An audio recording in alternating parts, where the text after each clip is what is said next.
Hola a totes. Per venir, està clar que la cultura és una paraula femenina, no? I aquí estem entre dones. Jo estic molt contenta de rebre avui una dona que tanca aquest minicicle que hem dedicat a dones i pau.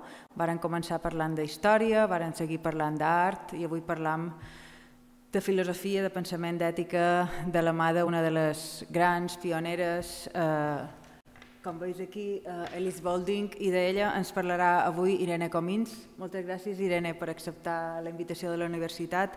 Vos present breument a la ponent d'avui, que té un currículum molt extens, moltíssimes publicacions. Jo no m'agrada estendre'm amb aquesta informació perquè després, evidentment, la podeu trobar online, però sí que trobo que és necessari fer 5 cèntims per destacar la importància del ponent, que és molta. Ella és professora de l'àrea de filosofia del Departament de Filosofia i Sociologia de la Universitat Jaume I de Castelló. Ha estat directora d'un màster en estudis internacionals de pau, conflictes i desenvolupament d'aquesta universitat, Jaume I, i també ha estat directora de l'Institut Interuniversitari de Desenvolupament Social i de Pau d'aquesta universitat.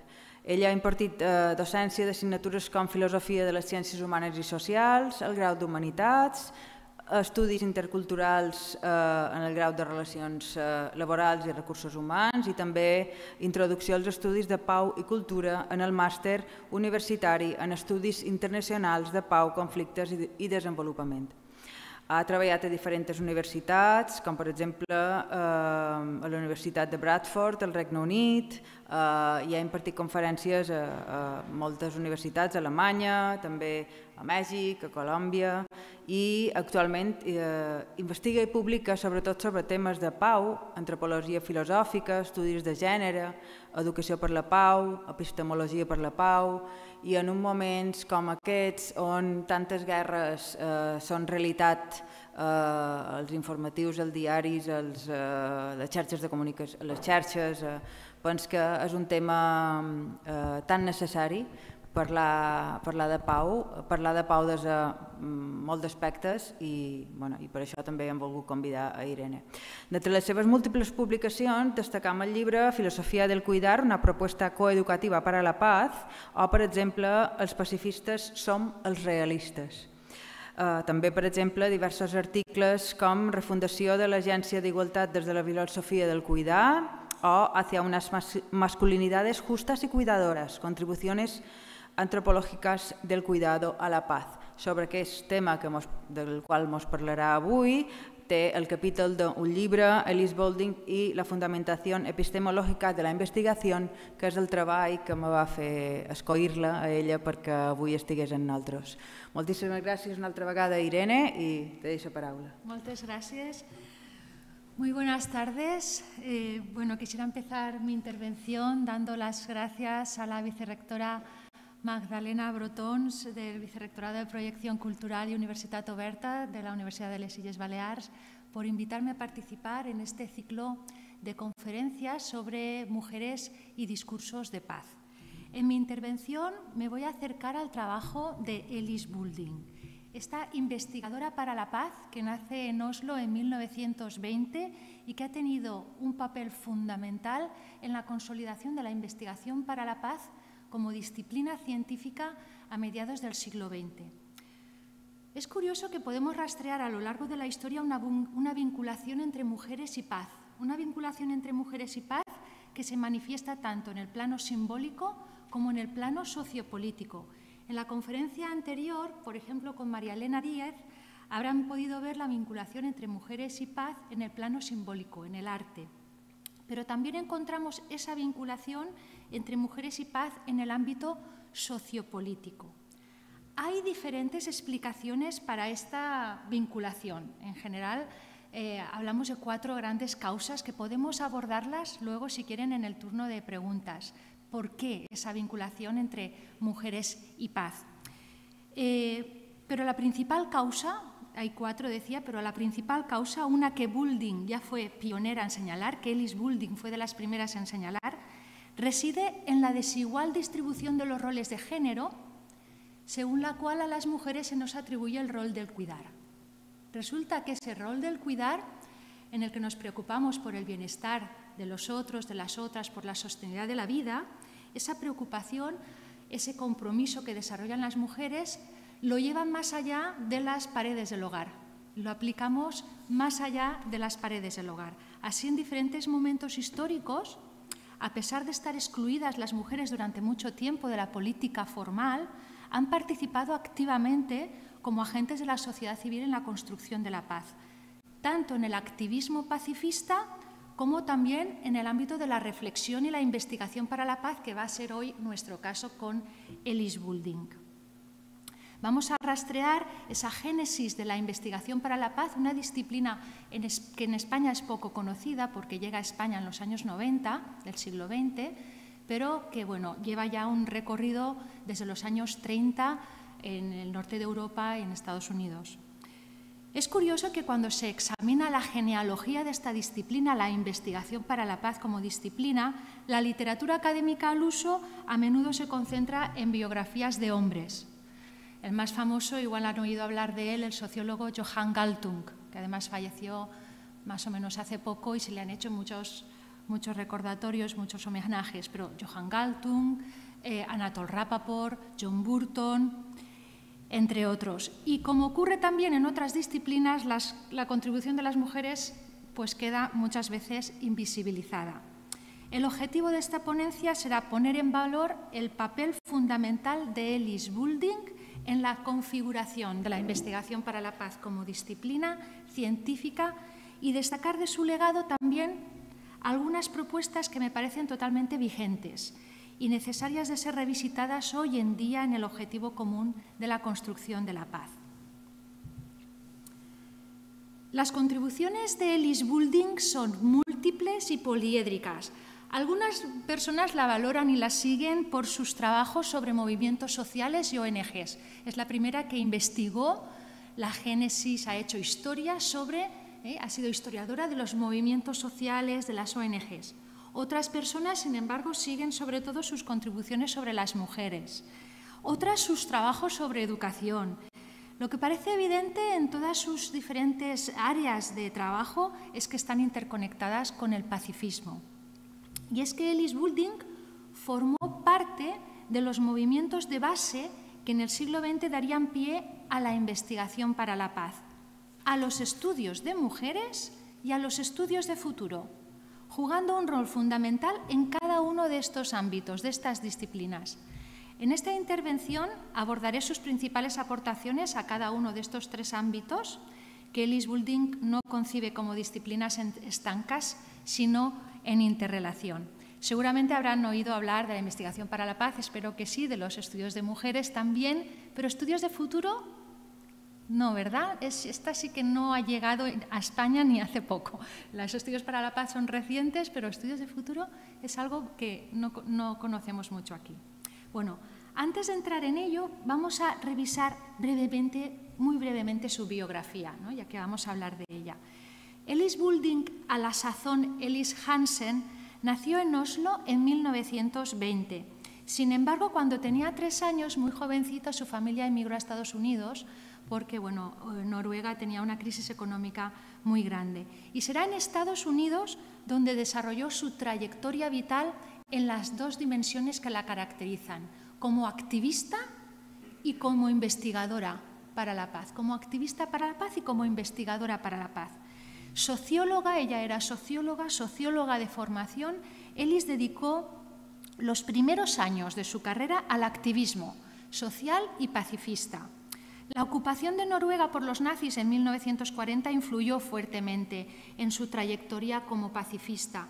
En estos años es reseñable también su compromiso y participación en la Sociedad Religiosa de Amigos Cuáqueros, sociedad que conoció por su compromiso y activismo en asociaciones de ayuda a personas sin hogar.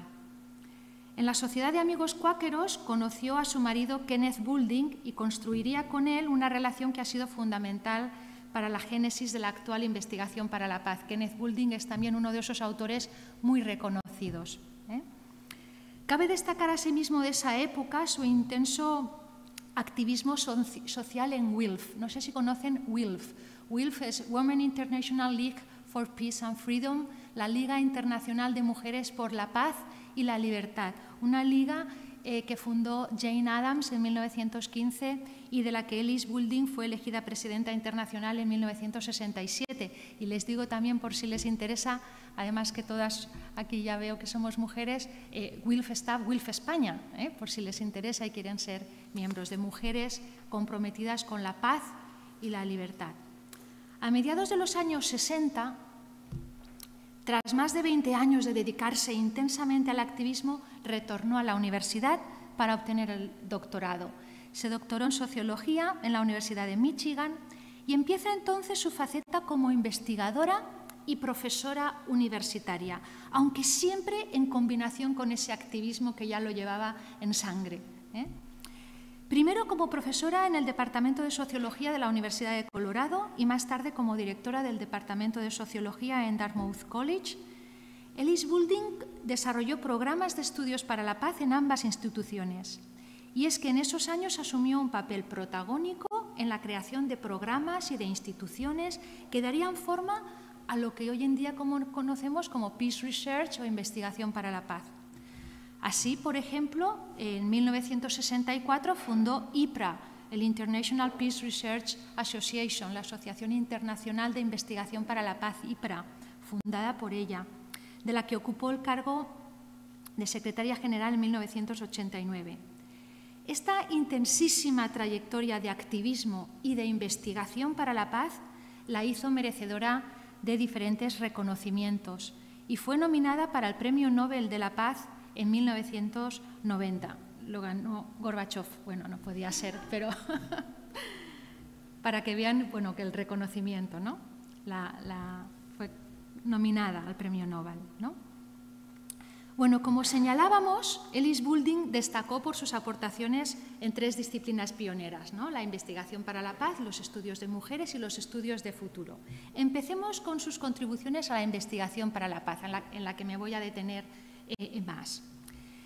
Alice Boulding se considera con razón, la consideramos con razón, la matriarca de la investigación para la paz porque jugó un papel clave en la consolidación de esta disciplina desde 1950. En un campo que estaba inicialmente dominado por hombres y centrado en el estudio de la guerra, hizo contribuciones fundamentales que abrieron 3 nuevas agendas en la investigación para la paz que no estaban antes. En primer lugar, la perspectiva patológica, en un contexto en el que dominaba, como decía, el estudio de la guerra. Ahora explicaré qué significa eso de perspectiva patológica. En segundo lugar, su énfasis en el papel de la educación para la paz, para contribuir a través de la educación para la paz, ¿a qué? Al activismo, que era lo que a ella le preocupaba sobre todo y le interesaba. La educación para la paz como la vía en la que la investigación para la paz genera activismo y cambio social, por tanto. Y finalmente el enfoque de género lo introdujo también por primera vez en la investigación para la paz, señalando las aportaciones, el potencial de las aportaciones de las experiencias de las mujeres, cómo esas experiencias de las mujeres son significativas e importantes para la construcción de la paz. Todo esto lo señaló ella en un contexto, como les decía, que eran todos hombres, los que estaban investigando, haciendo estudios para la paz. Lo que estudiaban, porque les parecía que era lo importante, era el estudio de la guerra. Sí, es importante el estudio de la guerra, pero vamos a señalar ahora aquí algunas cositas. Vamos a empezar con esa perspectiva patológica. Como les decía, la investigación para la paz, al principio, sobre todo, estaba realizada por hombres y el objeto de estudio, sobre todo, era la guerra, ¿no? Era lo que llamamos un enfoque exclusivamente, un enfoque violentológico o polemológico. Se centraba en el estudio de la violencia. El objeto de estudio era la violencia, en concreto el estudio de la guerra y sus causas. Alice Boulding introdujo en ese contexto por primera vez el enfoque patológico, una contribución que hoy en día todavía debemos seguir reivindicando. Así, por ejemplo, ese era el objetivo de su libro que ven ahí proyectado. El título del libro es Cultures of Peace, The Hidden Side of History, Culturas de Paz, el lado oscuro, oculto, el lado oculto de la historia, ¿no? Ella señaló la existencia actual e histórica de experiencias de paz, tanto local como globalmente, y el importante papel de la investigación para la paz de estudiar también la paz.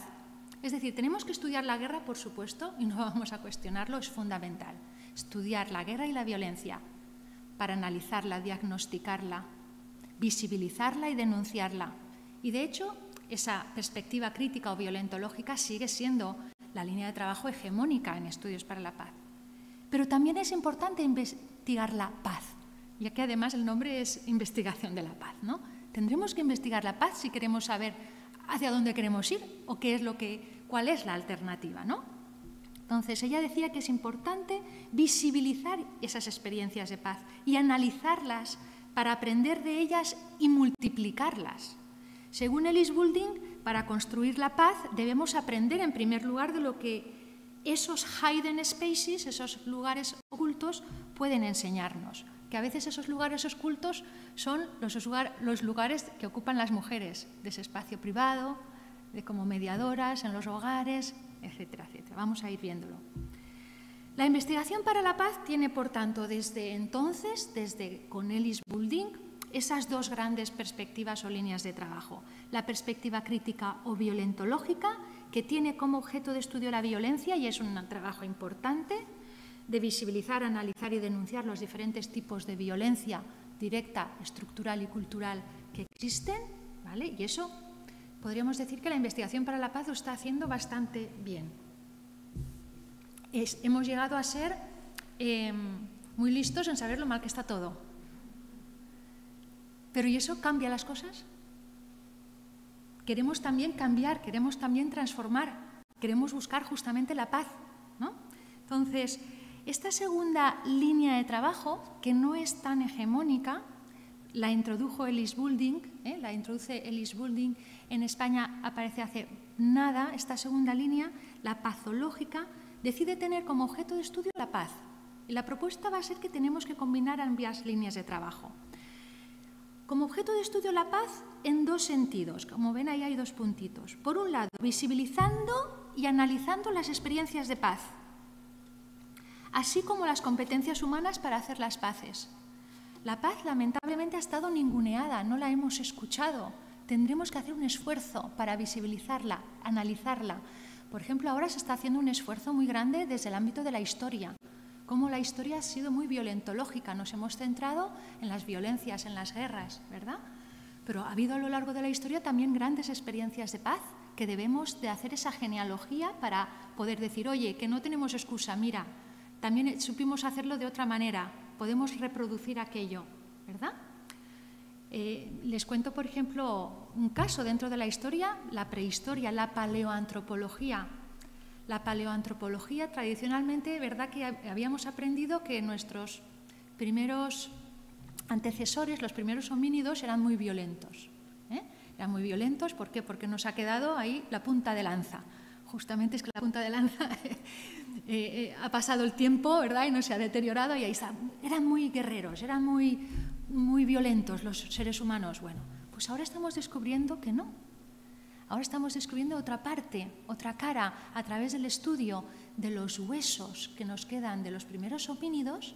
Hemos descubierto que hemos encontrado homínidos que nacieron quizás ya con una deformación, algunos ya habían nacido con una deformación, otros habían adquirido una enfermedad a mediada edad. Por ejemplo, si tenían acceso a miel, a veces comían mucha miel y el exceso de vitamina A deforma los huesos, ¿vale? Y esa persona había vivido hasta los 40 años, una barbaridad para esa época. ¿Qué ha pasado? Una persona, por ejemplo, que no puede nada, ni masticar ni moverse. ¿Cómo ha vivido hasta los 40 años? ¿Por qué? ¿Cómo ha vivido hasta los 40 años? Porque le han cuidado. Hemos descubierto que eran grandes cuidadores. De ahí la supervivencia. ¿Cómo no lo habíamos visto antes? De ahí la supervivencia. Eran grandes cuidadores y cuidaban todos, hombres y mujeres. Bueno, pues eso es algo que estamos ahora aprendiendo, que las ciencias La investigación para la paz, pero las ciencias en general, humanas y sociales, han sido muy violentológicas. En la historia, la sociología, la antropología, centrada en el estudio de la violencia, tenemos también que estudiar la paz para poderla multiplicar, para poder decir, oye, no tenemos excusa, tenemos responsabilidad, que sí que sabemos hacerlo de otra manera, que hemos hecho de otra manera otras veces, ¿vale? Y además, para cultivar la esperanza, es importante estudiar la paz. Pero además de ese trabajo de análisis diagnóstico de las paces, déjenme que les cuente otro pequeñito ejemplo antes de pasar. Es que me gusta mucho la antropología para la paz. La antropología también ha pecado de este sesgo violentológico, de estudiar sobre todo pues el canibalismo y tal, ¿no? Y además nos parecía como más atractivo, exótico estudiar estas cosas, ¿no? Bueno, pues hay una corriente preciosa que es la antropología para la paz, que estudian esas sociedades que hemos descubierto que son muy pacíficas. ¿Y cómo lo hacen? ¿Cómo es que son tan pacíficas? Hay calculadas bastantes, son unas 82. Habrán oído hablar, por ejemplo, de los Amis, a lo mejor, pero bueno, la más famosísima de súper pacífica es la tribu del río Xingu en Brasil. Y pues analizar por qué, cómo, qué hacen para ser así, ¿no? Entonces es importante ese trabajo y desde Ellis Building que lo hacemos. Y fíjense qué nueva agenda ella abre tan importante. ¿Es importante estudiar la violencia? Por supuesto, y debemos de seguir haciéndolo para diagnosticarla y denunciarla y visibilizarla, pero también tenemos que estudiar la paz, presente y pasada, para multiplicarla. Y además de estudiar la paz presente y pasada para multiplicarla, también trabajar en la búsqueda creativa de propuesta de nuevas formas alternativas de relacionarnos entre nosotros y con la naturaleza. Bueno, pues este enfoque de paz es un legado de Ellis Building que necesitamos seguir reivindicando en la actualidad. Es fundamental conciliar ambas perspectivas, la violentológica y la pazológica, como reivindicaba Ellis Building. La invisibilización epistemológica de la paz no está libre de consecuencias. Si bien el estudio de la violencia es necesario, no equilibrarlo con un estudio paralelo de la paz es un acercamiento sesgado a la complejidad del mundo de la vida. Y además con importantes consecuencias ético-políticas. Por ejemplo, en primer lugar, seducidos por el estudio de la violencia, podemos contribuir a naturalizarla, olvidando que la violencia es parte de la realidad, es verdad, pero no es toda la realidad. Y naturalizar la violencia es el primer paso para justificarla y perpetuarla.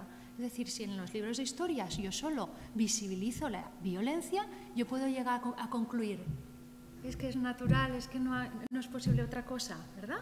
Al final se justifica. La naturalizamos, la perpetuamos. Eso es una consecuencia, pero además la sobrerepresentación de la violencia y la invisibilización de la paz contribuye a construir un imaginario colectivo de miedo, de impotencia, de desesperanza, de que no es posible el cambio, de que esto está tan mal, ¿verdad? Uno llega a ese desánimo. Y mirad, me encanta a mí estos autores, cómo nos lo han señalado, Leonardo Boff y Mark Hathaway, en un libro que les recomiendo mucho, aunque es gordito, pero no tiene desperdicio, El Tao de la Liberación, de Leonardo Boff y Mark Hathaway. Ellos señalan que la impotencia interiorizada es hoy en día el mayor obstáculo para el cambio social. Más que cualquier otra cosa que nos pueda ocurrir. El mayor obstáculo es la impotencia interiorizada. Claro, pensamos que no podemos cambiar, no hacemos nada, nada cambia. La impotencia interiorizada. Bueno, pues para superar esa naturalización de la violencia, por un lado, así como la apatía y la impotencia interiorizada, es imprescindible visibilizar la paz. Esa parte, como nos decía Ellis Building, oculta, esa hidden side of history, esa parte oculta y silenciada de la historia. Se convierte en una exigencia ética darle visibilidad a la paz, como científicos y científicas sociales y como sociedad. Junto con esta perspectiva pazológica, que yo considero que es una de sus contribuciones más brillantes, abrir esta nueva agenda de la investigación para la paz, ya no solo la perspectiva crítica, sino la perspectiva constructiva patológica. Junto con esa perspectiva patológica, el énfasis en el papel de la educación para la paz es otro de los aportes de Ellis Boulding a la investigación para la paz. Todos sus coetáneos en ese momento, que como le decía eran hombres, no habían hablado de educación para la paz. Estaban centrados en su estudio de la guerra y de la violencia, ¿no? Y es que para Ellis Boulding el activismo y el cambio social son tanto el motor como el fin de la investigación para la paz, arjé y telos de la disciplina. Desde siempre Ellis Boulding denunció las dicotomías entre investigación y activismo, ¿no? Como si que los investigadores están en un sitio, en la universidad, hacen sus cosas, y los activistas en otro sitio, y los activistas no leen a los investigadores no participan con los activistas. Ella abogó siempre por la integración retroalimentaria entre investigación para la paz y activismo pacifista. ¿A través de qué? Y a través de la educación para la paz. La investigación para la paz debe de nutrir la educación para la paz, y la educación para la paz promover el activismo, el compromiso para el cambio a nivel individual, social y global. Diríamos que lo que conecta investigación para la paz y activismo pacifista es esa educación para la paz.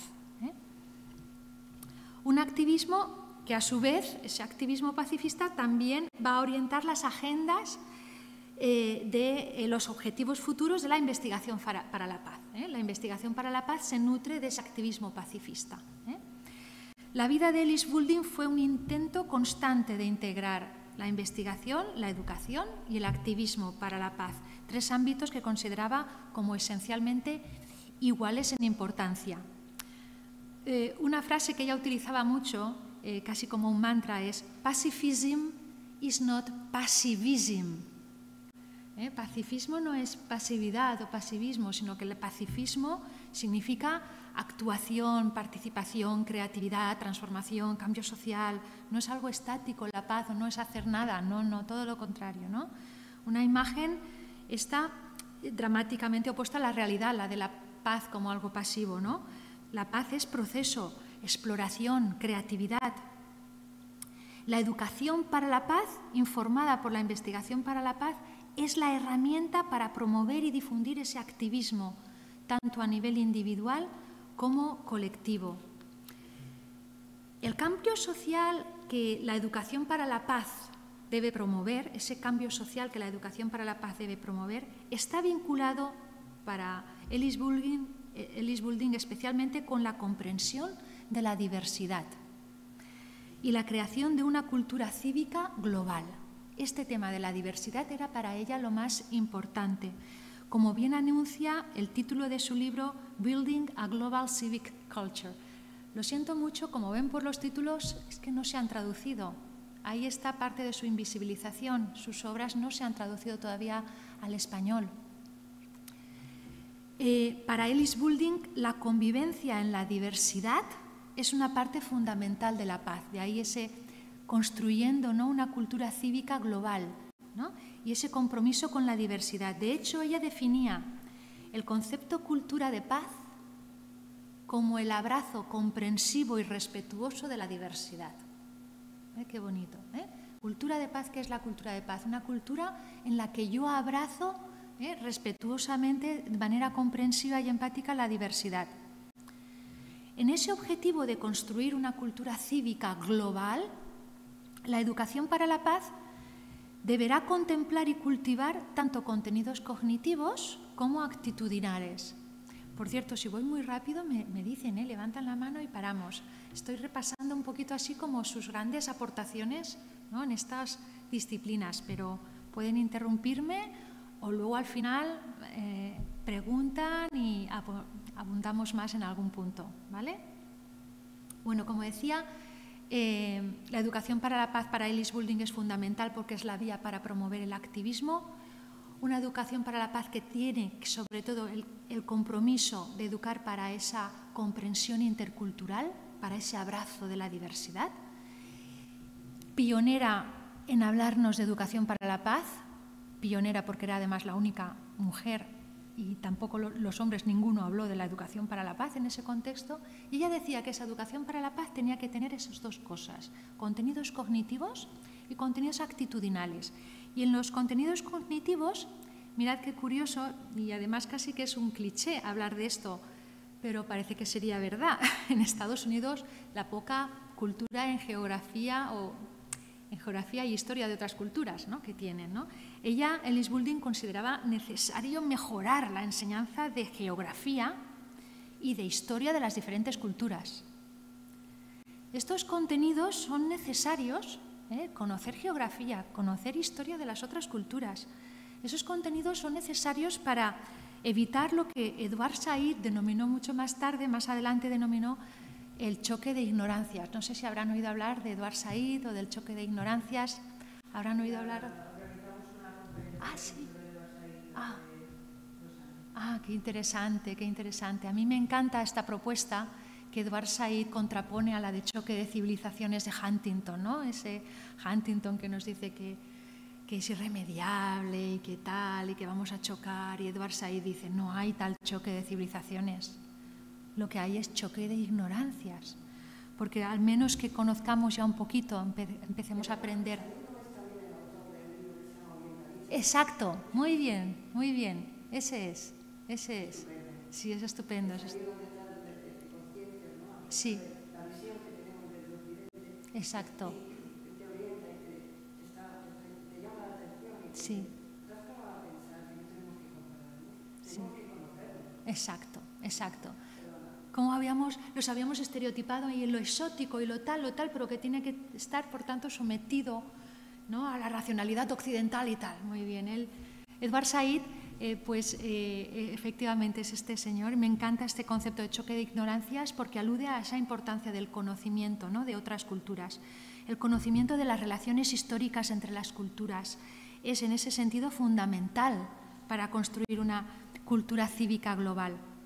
Elise Goulding fue una adelantada en señalar la importancia de incluir en el currículum educativo los saberes y legados de las diferentes culturas. Un currículum educativo que es sumamente etnocéntrico. Abrimos el libro de Historia Universal y de Historia Universal tiene bien poco, ¿verdad? Bueno, pues,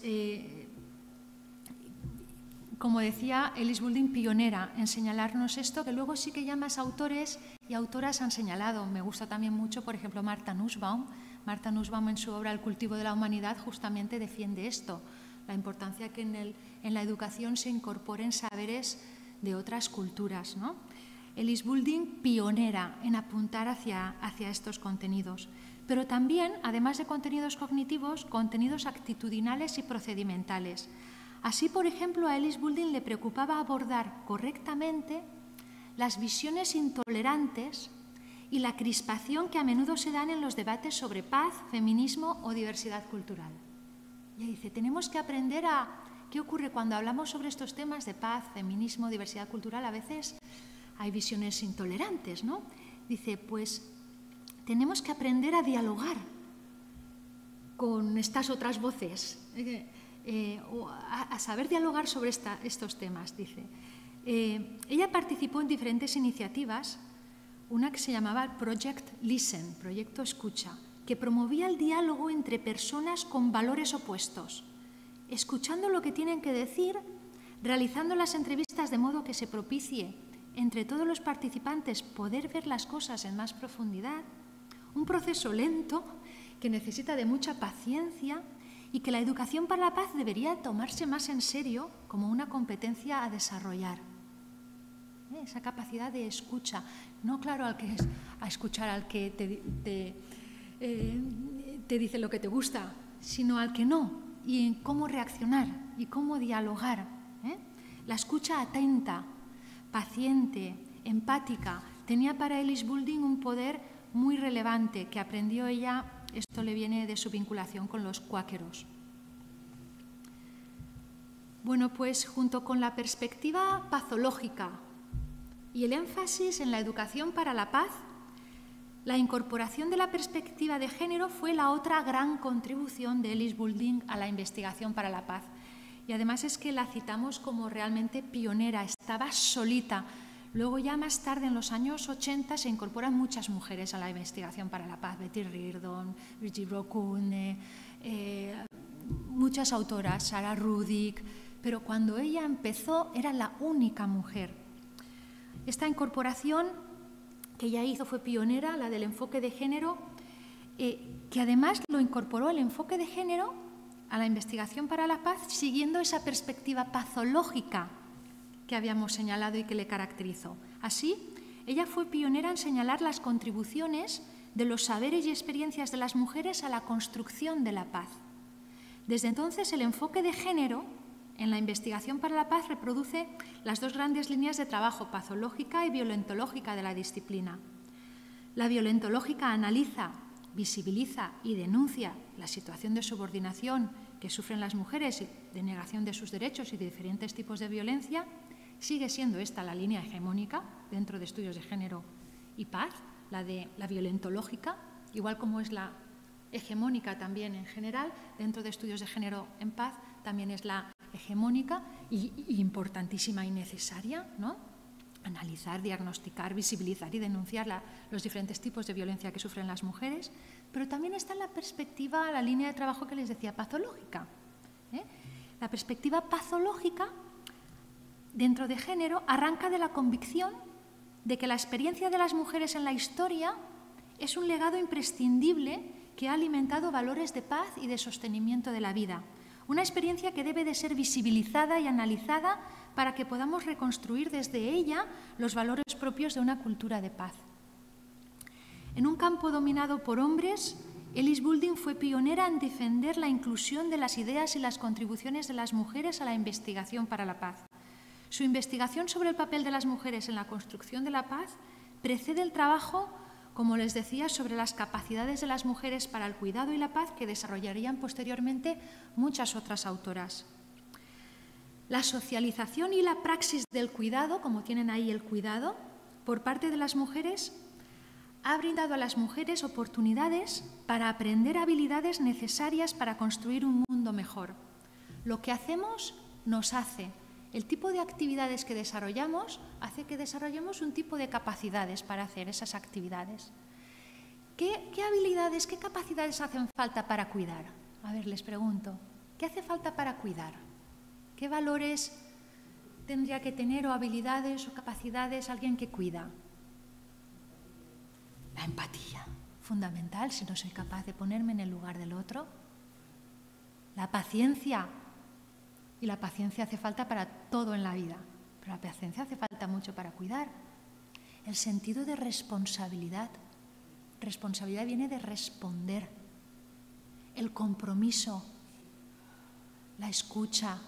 De hecho, se utiliza como terapia de reinserción para criminales que tengan que cuidar algo. Cuando tú cuidas algo, empiezas a desarrollar esas habilidades. Una plantita no es darle agua hoy y luego te olvidas, y mañana y lo otro. Cuidar hemos descubierto, y Ellis Boulding fue la primera, hemos descubierto que es como una escuela de valores de paz. De ahí nos viene ese pacifismo que está muy unido a las mujeres, no por razones biológicas, sino por esa histórica atribución del rol del cuidado.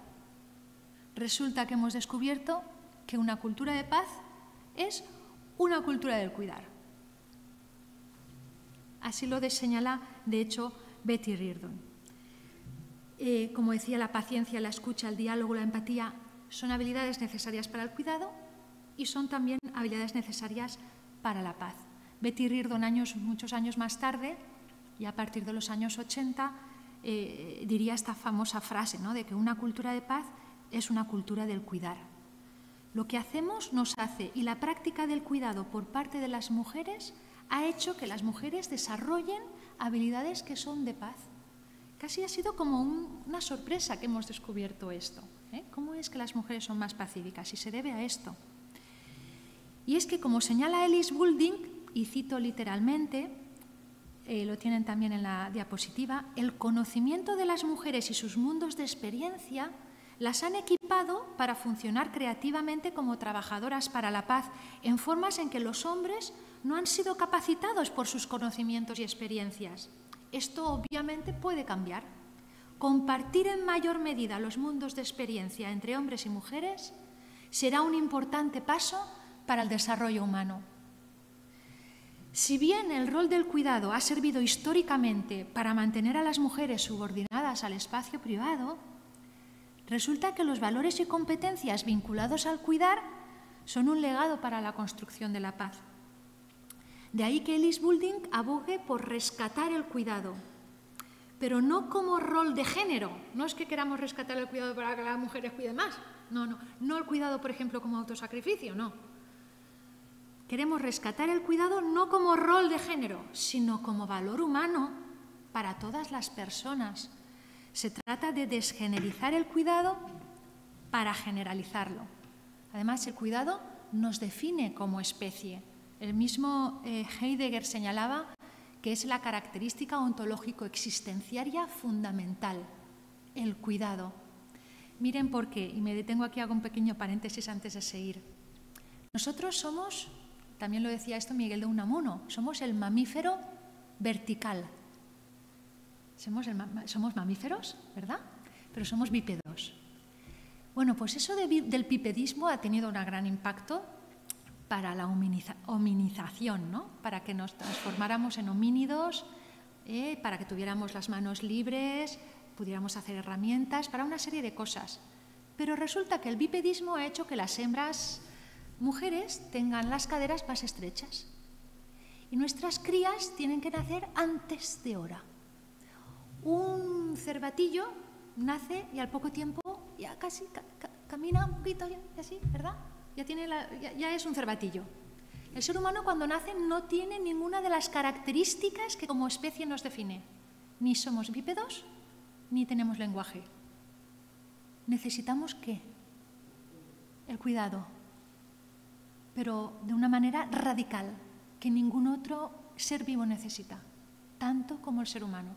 Nos define, pero y no solo aquí en ese momento del nacimiento, a lo largo de la vida. Somos seres vulnerables, frágiles, y también en la vejez. Algo que es tan importante, ¿cómo podemos atribuírselo solo, asignárselo solo a la mitad de la humanidad? Debe de ser un valor humano y no un rol de género. Vamos a proponer desgenerizar el cuidado para generalizarlo. No sé si captan el juego de palabras, ¿eh? Quitarle la carga de género, desgenerizarlo para generalizarlo. Porque hemos descubierto esto. Es decir, tenemos que compartirlo ya no solo por razones de justicia, que también, ¿no? Para evitar la doble jornada laboral en las mujeres, para el techo de cristal, ¿no? Para evitar esa sobrecarga de la mujer que ha dejado el espacio privado, empieza a compartir, ¿no? Ha compartido el espacio público, pero sigue pesando sobre sus hombros el espacio privado, ¿no? Entonces, por razones de justicia, por razones de igualdad, pero también por razones de paz. Es lo que nos señalan autoras como Elise Goulding, ¿eh? Porque el cuidar hace que desarrollemos esas capacidades, esas habilidades, esos valores. Ponemos además en valor la vida. Continúo. Según Elise Goulding, 3 son las esferas tradicionales de trabajo de las mujeres, que han vinculado a las mujeres con la cultura de paz. Por un lado, la educación de la infancia. Por otro lado, el trabajo doméstico, que Elise Goulding identifica, por cierto, como el quinto mundo. ¿Saben? Lo de primer mundo, tercer mundo. Y el cuarto mundo es el tercer mundo dentro del primer mundo. Las esferas de pobreza dentro del primer mundo se le llama cuarto mundo. Y el quinto mundo es el trabajo doméstico, ¿vale? Y el trabajo por la paz. Entonces, la educación de la infancia, el trabajo doméstico y el trabajo por la paz. Esferas en las que las mujeres nos hemos comprometido. Sin embargo, estas aportaciones de las mujeres a estos ámbitos han sido siempre invisibilizadas o analizadas como actividades secundarias. Elise reivindica el reconocimiento de estas aportaciones y la necesidad de compartir estas tareas, así como el espacio público y privado, con los hombres en equidad. Y es que Goulding está convencida de que los hombres tienen mucho que aprender de las mujeres sobre empatía y cuidado. Este me parece otro, además de sus legados, su esfuerzo por no excluir a los hombres en su investigación, y pionera en esta investigación también sobre los hombres. Investigó sobre los hombres en 2 dimensiones tradicionalmente invisibilizadas. Primero, el sufrimiento de muchos hombres bajo el patriarcado, y ahora lo explicaré un poquito, y también el trabajo de muchos grupos de hombres por la paz y por la igualdad. pionera también, como ven, siempre en estar abriendo nuevas agendas. Ellis Boulding denunció el sufrimiento que padecen muchos hombres que no disfrutan ni desean el rol asignado por el mismo patriarcado, el miedo a la humillación y al fracaso, a ser débiles, así como la constante presión para ser auténticos hombres, son algunos de los componentes del peso de la virilidad del que nos habla Pierre Bourdieu.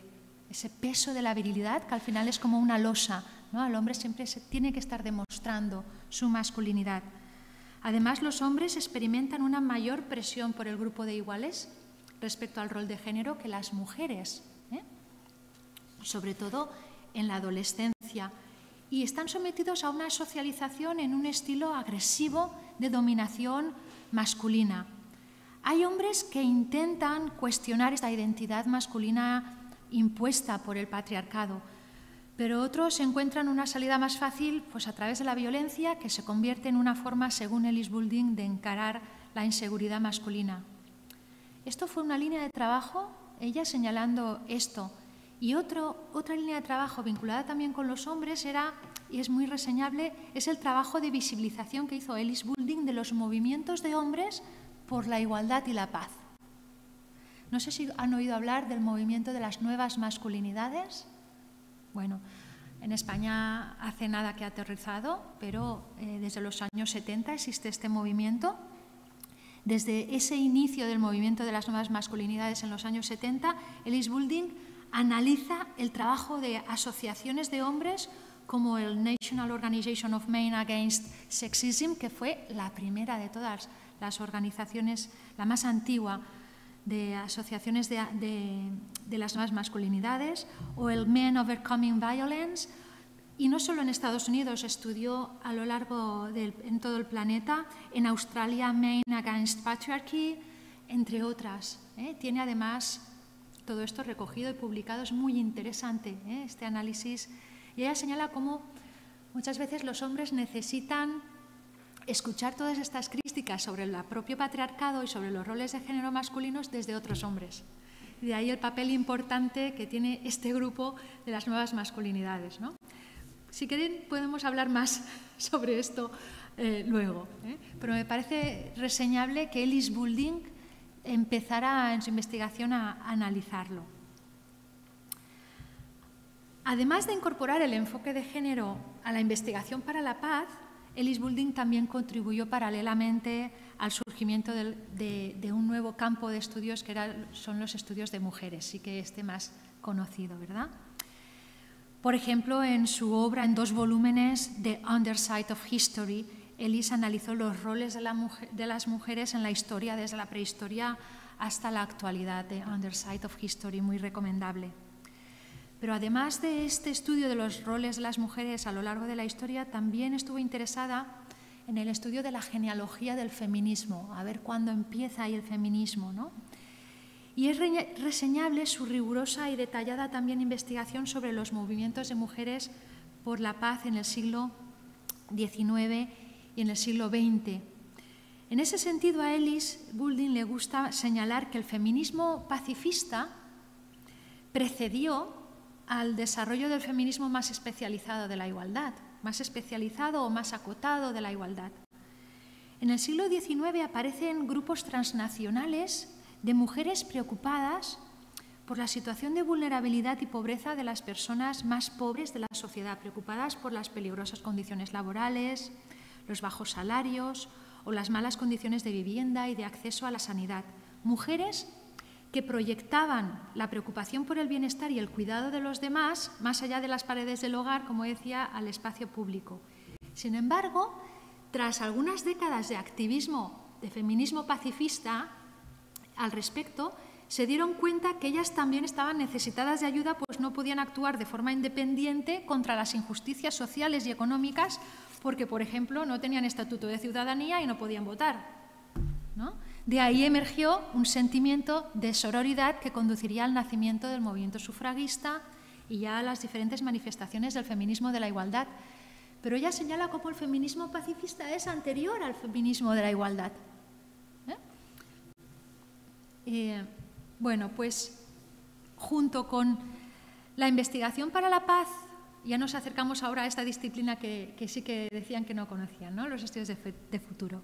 Junto con la investigación para la paz y los estudios de mujeres, la otra disciplina que Ellis Boulding contribuyó a consolidar son los estudios de futuro, que sí que tienen un largo recorrido en países anglosajones, pero es verdad que a España ha llegado muy poco. Iba a decir que no ha llegado, pero sí que ha llegado, sobre todo en el ámbito de la historia, en historiadores, pero ha llegado muy poco, ¿no?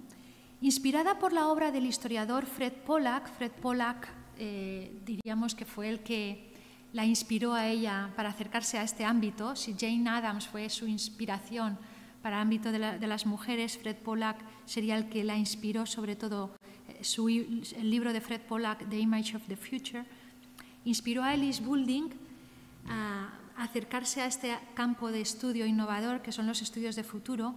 Y Ellis Boulding estaba convencida de que nuestra imagen del futuro, a modo de idea regulativa o de profecía autocumplida, determina la forma en que nos comportamos y lo que hacemos en el presente. De ahí que va a ser muy importante la imagen del futuro que tenemos. Nos dice Ellis Boulding en su libro The Future, que escribió este libro, sí que lo escribe con su marido, Kenneth Boulding, y cito textualmente, nos dice: "The very ability to imagine something different and better than what currently exists is critical for the possibility of social change." Por eso, para Boulding es fundamental cultivar la imaginación moral y social como herramienta para concebir alternativas no violentas y tomar medidas prácticas para la construcción de la paz. Basándose en la tesis de Pollack de la importancia de imaginar un futuro positivo como requisito para alcanzarlo, Ellis desarrolló en la década de 1980 talleres para imaginar el mundo que deseamos, que ella iba haciéndolos por Estados Unidos, por diferentes universidades de Estados Unidos, y en ellos promovía a través de la imaginación a pensar en el mundo que queremos en dos ámbitos concretos. Imagina un mundo sin armas, imagina un mundo pospatriarcado. Las personas participantes, tras el primer paso de imaginación de eso, tienen que analizar el tipo de instituciones y pasos que harían posible ese futuro, determinando los eventos que deberían suceder para llegar a ese punto, calculando en unos 30 años. Yo creo que es un ejercicio intelectual interesante y que deberíamos de potenciar más.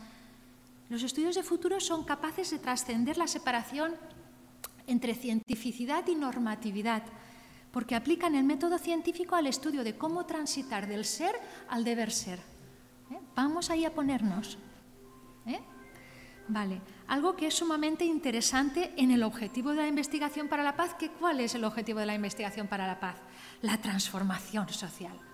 Por tanto, tenemos que pensar en qué futuro queremos para saber qué pasos tenemos que dar hacia ese futuro. Ellis Boulding concebía la investigación para la paz, los estudios de las mujeres y los estudios de futuro como disciplinas profundamente interconectadas.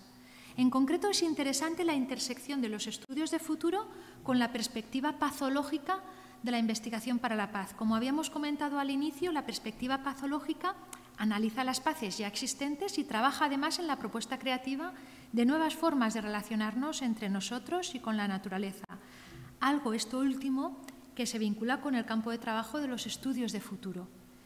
Y en esa propuesta de imaginar el futuro de paz hacia el que caminar, el legado de saberes y experiencias de las mujeres cumple un papel esencial, dotando de contenido la paz como ideal moral.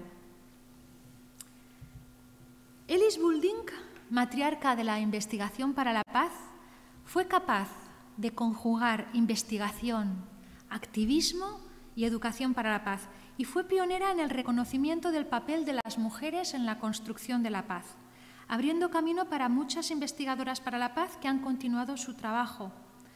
Aunque Ellis Boulding nos dejó en el 2010, su estela podemos encontrarla en pensadoras como Katia Confortini, Harriet Alonso, Betty Reardon, Cynthia Cockburn, Sarah Rudick o Virgie Brocourtney, entre otras. Un legado que alcanza el trabajo también de investigadoras para la paz en España, como Carmen Magallón, Cándida Martínez o Elena Díaz también, que han participado en este ciclo. Me gustaría terminar mi intervención leyendo una descripción que de Ellis Boulding hace su biógrafa Marilee Morrison. Dice Marilee Morrison: Ellis Boulding es una persona íntegra y singular, capaz de dirigirse a las Naciones Unidas sin problema alguno y en el siguiente segundo pararse para atar el zapato de un niño y estar atenta a las necesidades de ambos al mismo tiempo. Muchas gracias.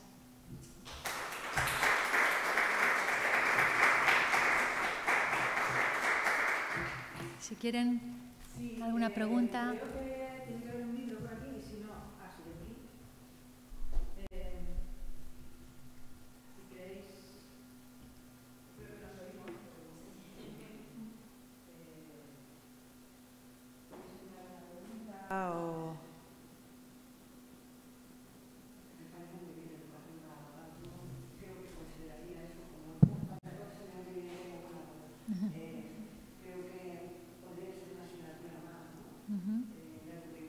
Sí, sí, sí.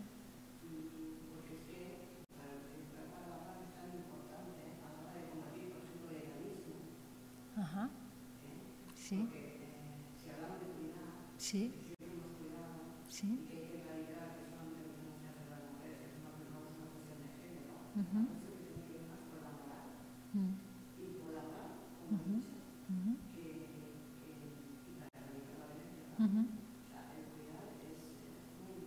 Sí.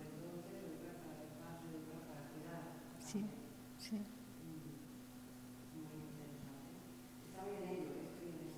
Qué bien, qué interesante. Qué bien. Sí.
Qué interesantísimo, he tomado nota, de verdad, me encanta. Bueno, es que es súper interesante el tema de cómo esa socialización a las mujeres en el rol del cuidado, hemos dicho que descubrimos que, bueno, en principio esto se ha analizado mucho, sobre todo desde el feminismo, de una manera crítica, porque había servido para mantenernos sometidas en el espacio privado y tal, ¿no? Pero, bueno, los estudios para la paz descubren otro lado. Oye, mira, lo del cuidar resulta que son fuente de valores de paz. Y bueno, también resulta que es una fuente de valores de ciudadanía, porque claro, justamente como las mujeres desarrollan este compromiso con el bienestar y la sostenibilidad de la vida, ese compromiso lo llevan más allá del hogar, y en España el 70% del voluntariado está formado por mujeres. En América Latina han creado un nuevo concepto y es el de ciudadanía cuidadora, le llaman cuidadanía.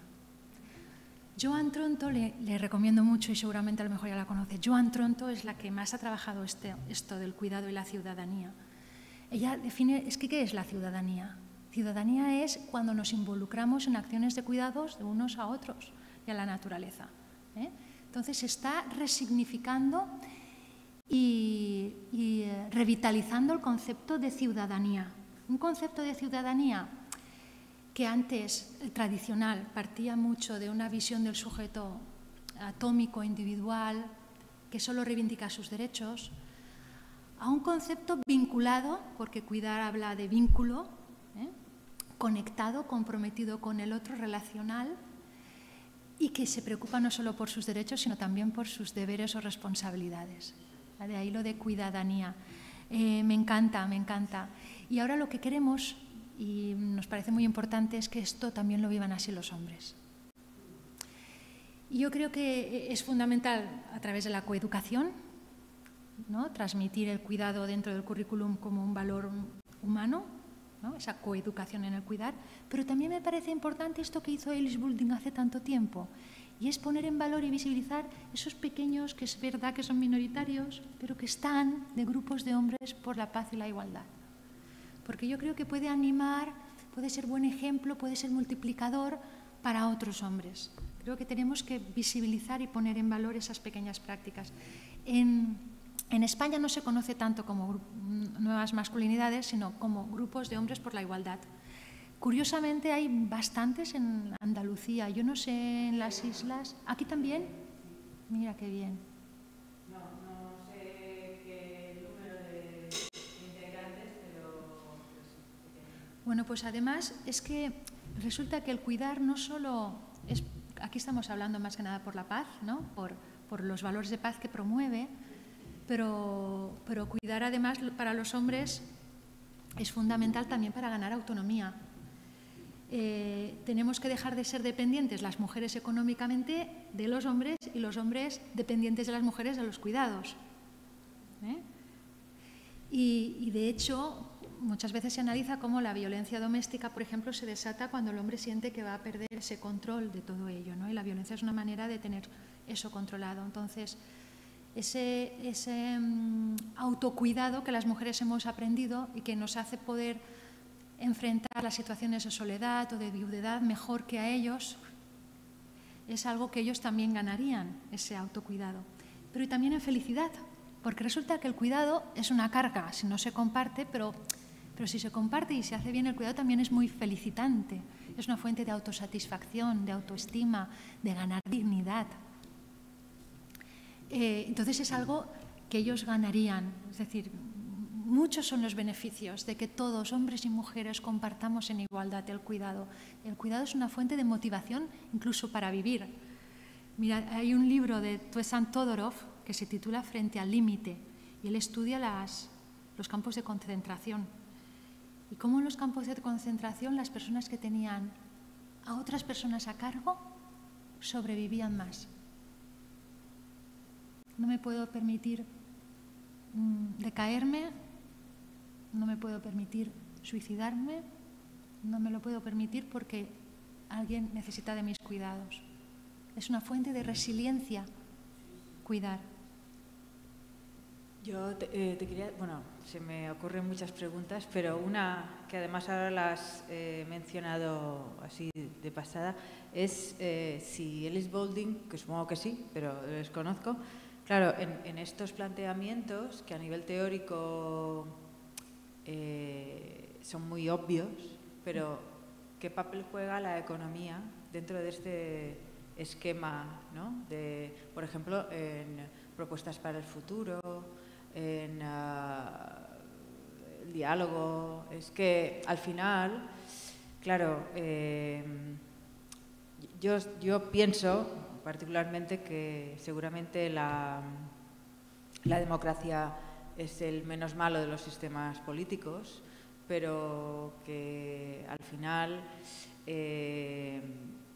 somos un poco naif pensando que cuando vamos a votar votamos, ¿no?, a la persona, el partido político que más nos gusta o que menos nos desagrada, pero no tenemos en cuenta un sistema que está por encima de todo esto que es la economía y de cada vez más global, ¿no? Y por otra parte también, y relacionado con esto, el carácter de las diferentes sociedades o de los diferentes pueblos o de las diferentes culturas. Yo no sé si hay, supongo que sí, culturas que son más bélicas que otras, ¿no? O más belicistas, o que por tradición y por historia han tenido un carácter mucho más de expansión que otros, ¿no? Y que sí, ¿no? Entonces, si Ellis Boulding tuvo en cuenta, o de qué manera pudo tener en cuenta el peso de la economía en un futuro para la paz. Pues es muy buena pregunta, pero justamente el tema de la economía no lo abordó porque era el tema de su marido, el tema estrella de su marido. Kenneth Boulding, a quien también he citado, bueno, es un gran investigador para la paz y es junto con Johan Galtung, John Burton, de los que suelen conocerse, ¿no? Y Ellis Boulding queda ahí en un concepto que algunos investigadores se denominan wife-fetishization, que es como las esposas, ¿no? Que son meros apéndices y sin reconocerse su trabajo cuando ella trabajó mucho. Y Kenneth Boulding era economista. Entonces, Ellis Boulding eso no llegó a tratarlo y tampoco es un tema que yo domine mucho, pero ciertamente hoy en día, en el siglo XXI, desde la globalización, es imprescindible hablar de eso, ¿no? Hablar de economía y sobre todo también ahora cuando hablabas de la responsabilidad masculina, ¿sí?, frente a la femenina, ¿no? El hombre, sí, es el que tradicionalmente ha aportado la economía. Sí. Y yo creo que también en este sentido, en estas últimas décadas, cuando hay mujeres que tienen un poder económico mayor que el de sus parejas, que no es tan frecuente, pero empieza a pasar, sí, que ahí también hay una situación a la que no estamos acostumbrados socialmente y a veces es violenta. Entonces, sí, ¿no?, se crean nuevas situaciones, relaciones de parejas, de convivencia, de paz, ¿no?, que también supongo que es complejo, ¿no? Entonces, sí, la economía al final influye a gran escala, pero también a pequeña escala. Claro, sí, fundamental. Lo que ahí sí que, desde luego, ella defendería, aunque no aborde la economía como tema de estudio en sí, pero ella sí que pone el énfasis en que tenemos que compartir todas las esferas, el espacio público, el espacio privado, en igualdad. Y, por supuesto, romper esa idea de que la economía solo es del ámbito de los hombres. De hecho, el inicio de las nuevas masculinidades, a mí me gusta mucho el origen, no sé si lo conocen ustedes, cómo nacen las nuevas masculinidades, tiene que ver un poquito con esto último que ha señalado. Si os parece, os lo cuento un poquito. Empieza con una corriente en Estados Unidos, va a ser que no todo es malo en Estados Unidos, ¿no? Pues nacen, las nuevas masculinidades tal como las conocemos, nacen allí en una corriente que se llamaba at-home dads, que sería como algo así como papis en casa. Y es que en Estados Unidos hay una situación demográfica distinta, por ejemplo, a la española, en el tema de la movilidad.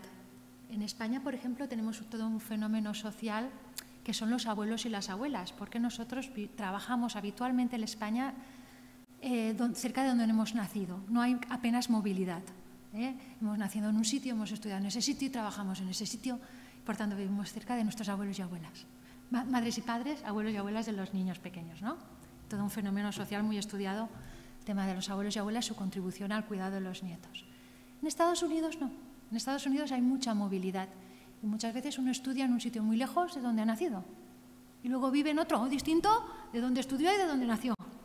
Y muchas parejas jóvenes son coyunturas, dense cuenta que es una coyuntura, tampoco nació como un acto político fruto de una concienciación intelectual, es una coyuntura en la que hay muchas parejas jóvenes que deciden tener hijos y que tienen a los padres a 2 horas de avión. claro, allí hay kindergarten, guarderías como aquí, pero tú no llevas a la guardería al niño con 24 horitas de nacer o lo llevas 7 días a la semana, ¿verdad? Y entonces muchas parejas coincidió en que, oye, alguno de los dos dejamos de trabajar un tiempecito, 4 meses, hasta que digamos, ya lo podemos llevar a una guardería, ya es madurito. ¿Y quién deja de trabajar? ¿A quién le van a preguntar, ¿y usted tiene hijos?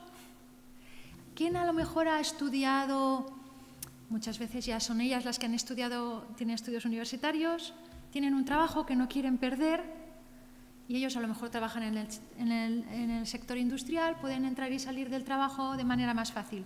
Y son muchos los que se quedan de ellos, diríamos en España, ellos allí es at home dads, aquí serían amos de casa. Y empezó aquello a haber ahí unos congresos nacionales en el que se reunían todos los at home dads. Oye, ¿y tú cómo vives esto? Porque esto cuestiona nuestra masculinidad. Oye, pues a mí que no me digan calzonazos porque yo ahora sí que llevo los pantalones de casa, porque las decisiones importantes de cómo criar a los hijos y tal. Oye, además es que lo disfruto. Y es que además cuando vaya a volver al trabajo voy a intentar conciliar, porque soy feliz de no ser el padre ausente que yo tuve. Y necesidad de reflexionar sobre todo esto. Y esos at home dads luego se convirtieron en nuevas masculinidades. Por tanto, empezó con algo que tiene que ver también un poco también con lo económico y tal, y lo laboral y tal, ¿no? La idea de desgenerizar el cuidado y generalizarlo por razones de igualdad, de justicia, de felicidad y de paz, que es la que nos señala Elise Goulding.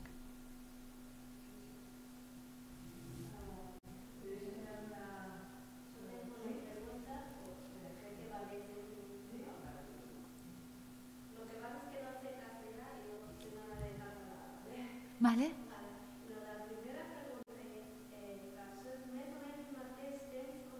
Jo parle català també, sí. Sí. Y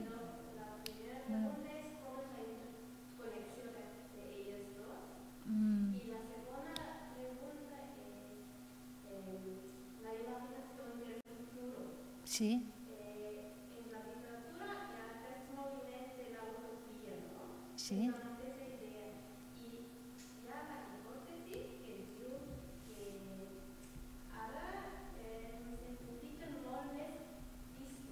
Sí.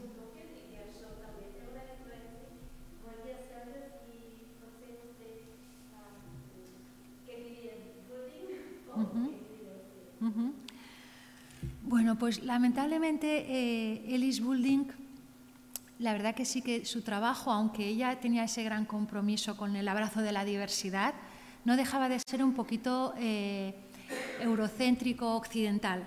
Y con Silvia Federici no me constan, ni ella incluso haciendo genealogía cuando hace del feminismo. Por ejemplo, ella se centra mucho en Jane Addams, en Margaret Mead, en autoras occidentales. Ahí sí que es verdad. Y luego sobre los estudios de futuro y el concepto de utopía, ¿no? Y es verdad que ahora tenemos, ¿verdad?, en el cine más sobre todo distopías, ¿no?, que utopías. Bueno, nosotros más que de utopía preferimos hablar del concepto de idea regulativa. Porque el concepto de utopía es el título de un libro de Tomás Moro. ¿Y qué significa etimológicamente? No, lugar. Es el no, topos, lugar. Por tanto, no queremos esa utopía en el sentido de algo que no existe, ¿no?, como una fantasía, una isla que no existe. El concepto de idea regulativa es un concepto kantiano, que es una idea que nos marca el camino a seguir. Un camino que no está cerrado, que no está terminado, que siempre está abierto a la interpretación y lo podemos ir ampliando más. El ejemplo que pone Kant es la brújula que nos marca el norte, y llegamos al norte y en un universo infinito siempre hay más norte. Pues una idea regulativa nos indica el camino a seguir y también nos sirve de criterio para denunciar las desviaciones hacia ese camino. Bueno, pues es fundamental trabajar desde el punto de vista intelectual, científico, académico, social, en esas ideas regulativas que nos orientan el camino a seguir, que están abiertas a la interpelación y que podemos ir ampliando, ¿no? Pero es fundamental tenerlas para trabajar sobre ellas, porque funcionan como profecía autocumplida. El concepto de profecía autocumplida, que seguro conocen, es que yo tengo una idea que a lo mejor no está comprobada científicamente. Yo tengo una idea y actúo según esa idea. Bueno, pues al actuar según esa idea, yo hago que la idea sea verdad. Por ejemplo, yo pienso que a fulanita yo le caigo mal. Lo pienso y a lo mejor no es verdad. Yo pienso que le caigo mal. Y yo la miro con preocupación, o la miro así, o no la miro, o la evito. ¿Qué ocurrirá? Que le caeré mal, ¿no? Bueno, esto se ha estudiado mucho en el plano educativo. Yo pienso, este estudiante es buen estudiante y no he mirado ni su expediente, a lo mejor es malo, pero es buen estudiante. Ay, lo miro con mucha empatía, siempre le estoy asintiendo. Al final, ¿qué ocurrirá? Que será mejor estudiante, ¿no? Es decir, una profecía autocumplida. Lo que yo pienso, al final acaba ocurriendo. De ahí que es tan fundamental trabajar en esas ideas regulativas, en esa utopía, si queremos seguir manteniendo la palabra, en esa idea positiva del futuro, fundamental además para nutrir la esperanza. Porque se nos... ¿Estaría conectado a nivel individual? Sí. Que ahora están tan de moda los estudios de la neurociencia, ¿no? De la sí. positividad del pensamiento. Puede ser, sí. Para activar conexiones neuronales que a lo mejor están ahí dormidas y en busca de un mejor bienestar personal. Claro. Pues sí, podría tener conexiones. Aunque Ellis Boulding no lo trabajó, desde luego, claro, la neuro... Pero sí, por supuesto. Lo que está claro es que es fundamental ese nutrir la esperanza. Nutrir la esperanza es nutrir la rebeldía. Lo contrario es caer en el conformismo, en la apatía, en no es posible. Entonces, en la investigación para la paz habíamos llegado a un punto de ser superbrillantes. Que éramos superbrillantes en lo mal que está todo. En decir cuántos muertos hay, cuántos pobres hay, cuántos de tal... Y al final uno salía de la conferencia y uno dice, qué mal está todo, no podremos cambiarlo. ¿Vale? Y era fundamental abrir esa línea que es pionera, yo creo, de todo lo que, si tuviera que escoger de ella, que es esta línea, la pazológica, la investigar la paz. La paz que de hecho ya hay, pero es que está invisibilizada, está ninguneada, no la valoramos. La paz que hay y la paz que ha habido, porque visibilizarla y analizarla para reproducirla y visibilizarla la multiplica. Como nos decía Leonardo Boff y Mark Hathaway, la impotencia interiorizada hoy en día es el mayor obstáculo para el cambio social. Entonces, es fundamental trabajar en utopías. Muy buena pregunta, por supuesto. Trabajar en ideas regulativas, cultivar la esperanza.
Sí, totalmente.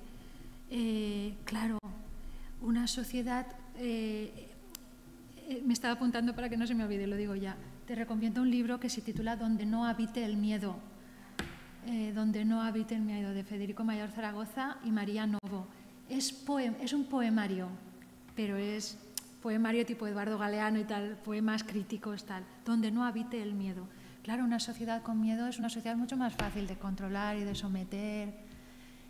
busca el status quo y de no moverse, ¿no? Del inmovilismo, ¿no? Bueno, y conecta con lo que has explicado antes del desconocimiento del otro. Claro, efectivamente, del otro.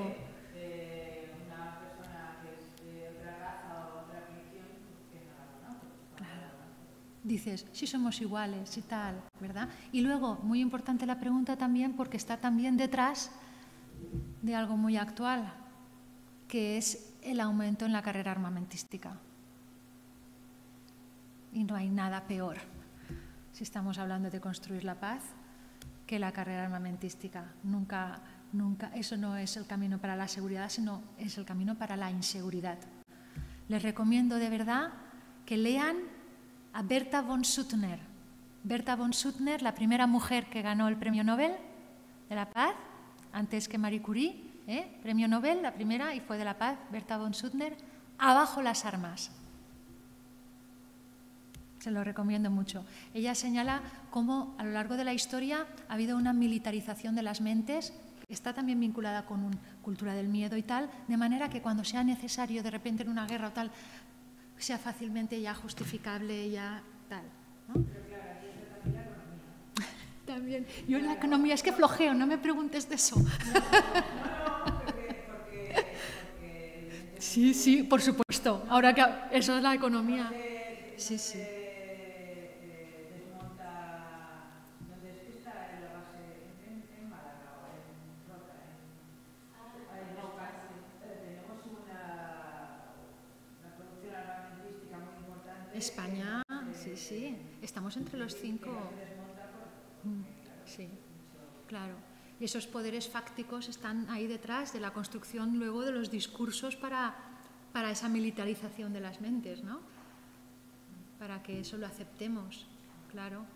Bueno, de los 3 grandes negocios en temas de dinero, el primero es el comercio de armas. Luego la droga y luego... Sí. Muchísimas gracias.